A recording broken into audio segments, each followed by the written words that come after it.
سلام دوستان، وقتتون بخیر. امروز یک کامیون به ما مراجعه کردن که مشکل نشت آب داشت. چک کردیم دیدیم که نشتی همونطور که می‌بینید از واتر پمپ. پس بیایید بریم مرحله تعویضش رو با هم دیگه ببینیم. دوستان حتما کانال ما رو سابسکرایب کنید، لایک و کامنت یادتون نره. همونطور که مشاهده می‌کنید پشت پولی واتر پمپ نشتی داره. احتمال زیاد از فیبر و فنر واتر پمپ باشه. اولین کاری که میکنیم پولی رو باز میکنیم با استفاده از آچار 12. 5 تا پیچ داره، بازشون میکنیم و پولی رو جدا میکنیم.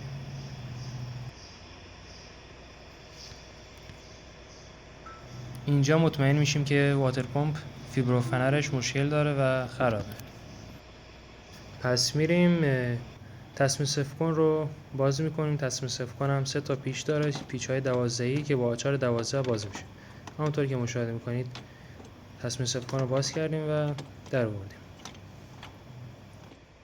برای مرحله بعدم که همون مرحله اصلیه، پیچ های دور واتر پمپ رو باز میکنیم، حالا با استفاده از جغجغه یا آچار 12.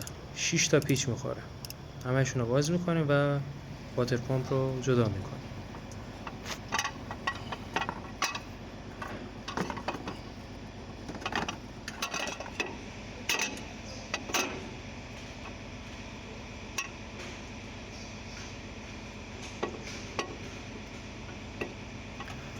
همونطور که میبینید دوستان واتر پمپ داغون شده. مرحله بعدم تمیز کردن جای واتر پمپ یا همون سینی واتر پمپ که بریم برای نصب واتر پمپ جدید.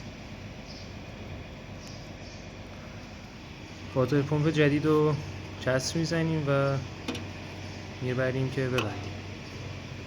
همونطور که میبینید دوستان واتر پمپ جدید رو جا زدیم، پیچاشو شکل کردیم و شروع میکنیم به بستن.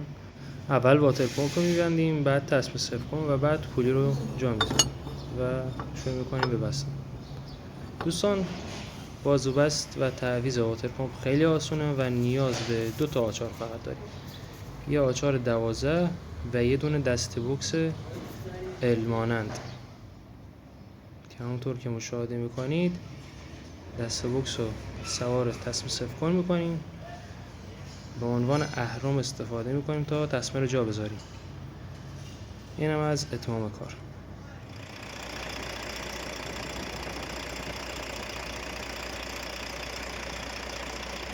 ممنونم از دوستانی که تا اینجا ویدیو با ما همراه بودن و آموزش ما رو دیدن. لطفاً حمایت یادتون نره دوستان.